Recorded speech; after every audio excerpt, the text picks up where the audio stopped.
السلام علیکم ورحمۃ اللہ وبرکاتہ۔ الحمد للہ وحدہ والصلاة والسلام علی من لا نبی بعدہ۔ میرے عزیزو، ابلیس جس کے بارے میں آپ نے بارہا سنا ہوگا کہ یہ معلم الملائک تھا، کہ تمام فرشتوں کا معلم تھا، سردار تھا، اور اس نے عبادت بھی بڑے پیمانے پر کی ہے، بہت بڑے پیمانے پر عبادت کی، کئی سالوں تک، کئی برسوں تک اللہ کے عرش کا طواف کرتا رہا ہے، اور آسمانوں میں اس کا نام عجیب تھا کہ ہر آسمان کے اعتبار سے اس کا نام تھا۔ کسی آسمان پر اسے عابد کہا جاتا تھا، کسی پر زاہد کہا جاتا تھا، کسی آسمان پر تقی کہا جاتا تھا، کسی آسمان پر ولی کہا جاتا تھا، کسی آسمان پر خازن کہا جاتا تھا، اور ایک آسمان پر اسے عزازیل کے نام سے جانا جاتا تھا۔ تو ابلیس کا جو نام تھا عزازیل تھا۔ جب اس نے اللہ کے احکام کی، اللہ کے حکم کی نافرمانی کی، حکم عدولی کی، تو راندہ دربار ہوا،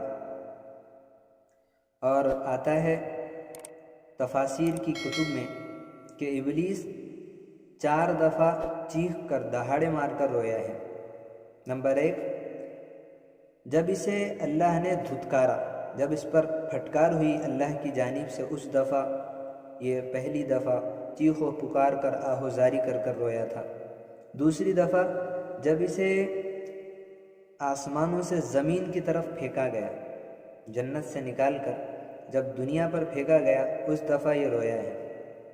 تیسرا جو اس کا رونا تھا، جب رسالت مآب صلی اللہ علیہ وسلم کی ولادت ہوئی، آپ جب اس روئے زمین پر آپ کو مبعوث فرمایا گیا، تو اس وقت یہ دھاڑے مار کر، چیخ و پکار کر رویا ہے، اس وقت رویا ہے۔ میرے عزیزوں، یہ ابلیس کی بڑی عجیب کہانی ہے، اور اس کی ایک عجیب بات میں آپ کے آگے عرض کروں کہ اسے بھی موت آئے گی۔ آپ بڑے تعجب سے دیکھ رہے ہوں گے کہ یہ بڑی عجیب بات اور نئی بات۔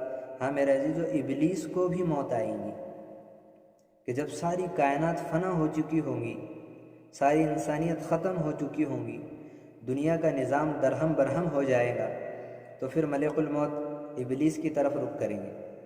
جب ملک الموت ابلیس کے سامنے آئیں گے، تو ابلیس زمین میں غوطہ لگائے گا، ہاں زمین میں غوطہ لگائے گا، اور مشرق سے مغرب کی جانب نکلے گا، زمین میں غوطہ لگا کر۔ جیسے ہی زمین سے باہر نکلے گا، تو دیکھیں گا کہ وہاں بھی عزازیل، وہاں بھی ابلیس کے آگے ملک الموت کھڑی ہے، اسرائیل علیہ السلام کھڑے ہیں۔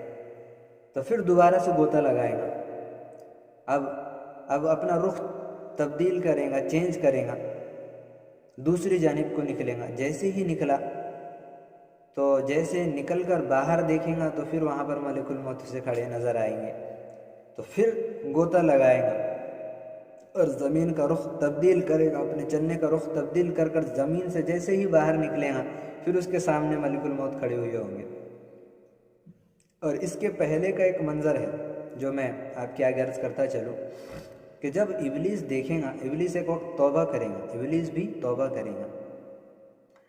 جب ابلیس دیکھیں گا کہ سورج بجائے مشرق کے اب مغرب سے طلوع ہو چکا ہے، نکل چکا ہے، تو آہ و بکا کرے گا، روئے گا، آہ و بکا کرے گا، اور گرے گا سجدے میں، اور کہے گا، اے میرے پروردگار، میں نے سجدے کا انکار کیا تھا، سجدہ کرتا ہوں، میں معافی کی درخواست تجھ سے کرتا ہوں، مجھے معاف فرما دے۔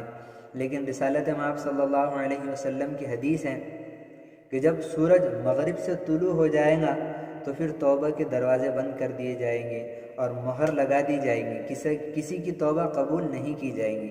تو یہ ابلیس ایسے وقت توبہ کر رہا ہوگا جب توبہ کے دروازے بند کر دیے جائیں گے۔ ابلیس پر موت بڑے عجیب انداز سے بیان کیا گیا۔ ابلیس پر اس حال میں پھر موت آئیں گی، اور ابلیس کی بھی روح نکال دی جائیں گی، کہ ملک الموت اس کی روح کو کھینچ لیں گے، اسے ختم کر دیں گے، یہ اس کی زندگی یہاں پر ختم ہوگی۔ تو یہ میرے عزیزو ہمارے لیے بھی ایک عبرت کا مقام ہے کہ جو اتنا بڑا فرشتہ تھا، اتنی بڑی پیمانے پر عبادت کرنے والا تھا، ایک حکم کے توڑنے پر اللہ نے اسے کہاں سے کہاں پہنچایا ہے۔ سوچے تو صحیح، اللہ کے ہم کتنے احکامات کی پامالی کرتے ہیں، کتنے حکم ہیں اللہ کے جو میری آپ کی زندگی سے نکلے چلے جا رہے ہیں اور ہماری پیشانی پر بل تک نہیں۔ وہ ذات غیور ہے، وہ ذات صمد ہے، وہ بے نیاز ہے۔ میرے عزیزوں، ضرورت مجھ کو آپ کو ہے اللہ کی اطاعت پر آنے کی، اللہ کی اطاعت پر اپنی زندگی کو گزارنے کی۔ اس لیے میرے عزیزوں، فکر کریں کہ ہماری زندگی سے اعمال ابلیس والے نہیں بلکہ رحمانیت والے، رحیمی والے، کریمی والے صادر ہوں۔ وما توفیقی الا باللہ۔